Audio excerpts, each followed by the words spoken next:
Hey everyone, and here we are. Here it is, The Witcher running on the Switch. The Switcher, I guess. Obviously not the first Witcher game. This is the third one. This is The Witcher Wild Hunt.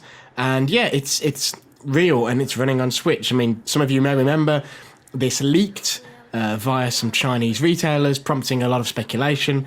Is this real? Is it going to be a streaming thing? Is it going to be The Witcher 2 and it's just a mistake? But no, this is a full version of The Witcher Wild Hunt running on the Nintendo Switch natively, no streaming or whatever involved, and I got to play it, so I wanted to just show you a little bit. So some caveats here, just right at the top. This isn't footage that I captured.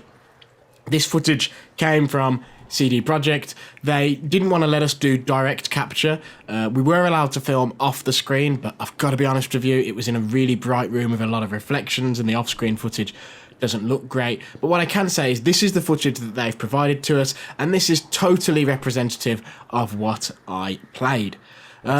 In terms of how the game feels, it really does feel pretty accurate to the console versions. It is, speaking to one of the developers behind this version of the game, and they basically explained that their goal was for as close to feature parity as they could get with this game. So they didn't want to do things like add in Nintendo costumes like Skyrim did or anything like that. And they just wanted to take exactly the same game, get it running as well as it can, but without any compromises. One of the things that's most impressive about this, in my opinion, I think it's all really impressive, but one of the things that's most impressive is that this is all on one cartridge. It's a 32 gig cartridge, and this includes the main game, so The Witcher Wild Hunt, but also Blood and Wine, and the other expansion, Hearts of Stone, something like that, whatever the name of that other expansion is. It includes both the expansions. Each region will include a couple of languages as well, so there's multiple languages of voiceover. So like in Europe, you'll have English and French and German or something like that on the cart, and that's bloody amazing. In terms of how it looks and how it runs, you know, well, let's split that into two separate categories, right? How it looks worse. It looks quite a bit worse, and it's going to, because this is the Switch. It's a really pathetically powerful console when compared to the Xbox One and the PlayStation 4, leave alone the PC version of the game. So it's a really, really smart, clever sort of version of this game. And I think the most important thing is when you play this game in handheld mode, because of the size of the Switch screen and stuff like that, the imperfections sort of begin to blend away and disappear. And in that instance, you can just play it as a handheld version of this game. Now, when at this event, we weren't actually playing it docked. We weren't able to dock those Switches. They were all handheld. But I think you can see from this footage that when you play it docked, especially, well, the bigger the TV, the worse this is going to be. It's not going to be the best looking thing in the world. So really, I think this is a release of this game that is built to be taken on the go. Take it on the train, take it on a plane, you know, take it to work and play it on your lunch hour, whatever. The idea is this is a version of this huge, sprawling, amazing RPG that in terms of how it runs and how it plays feels pretty similar, and it's handheld. And yes, the visual quality has taken a hit, but when you play it on the smaller handheld screen, you don't really notice those imperfections as much. But I imagine when this renders out and it's up on YouTube, it's gonna look pretty stark when you put the two side by side. But I'm really, really impressed nevertheless. It feels like sorcery. It doesn't feel like this should be possible. You know, you've got other companies putting stuff like Skyrim out on the Switch, which Skyrim's a great game, but it's a last generation game. And you've got like Capcom putting out the old Resident Evils, Resident Evil 5 and 6 and stuff like that.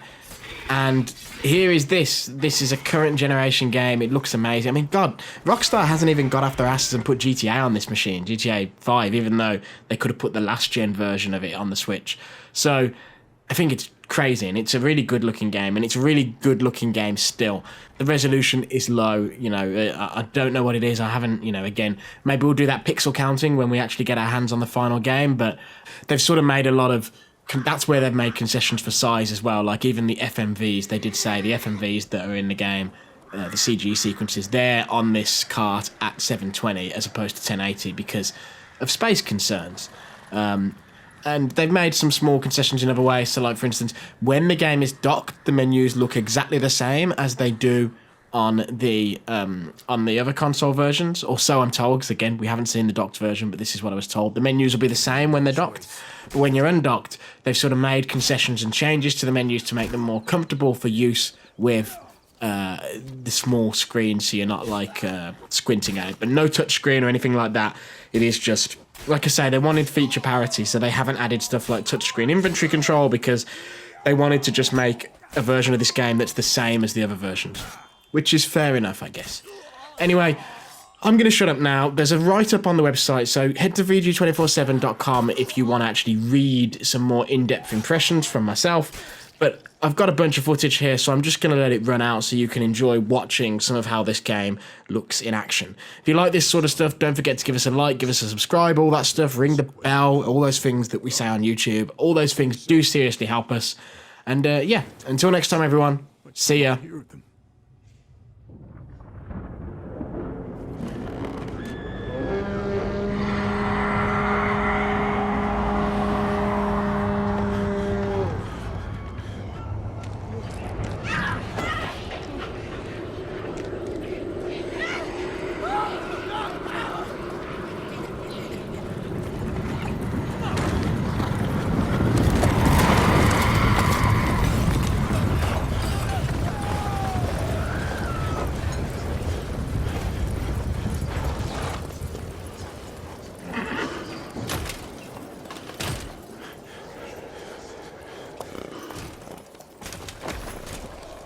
I know not what happened there, save terror through and through. Hendrik screamed. Then he begged. By the end, he could do naught but moan.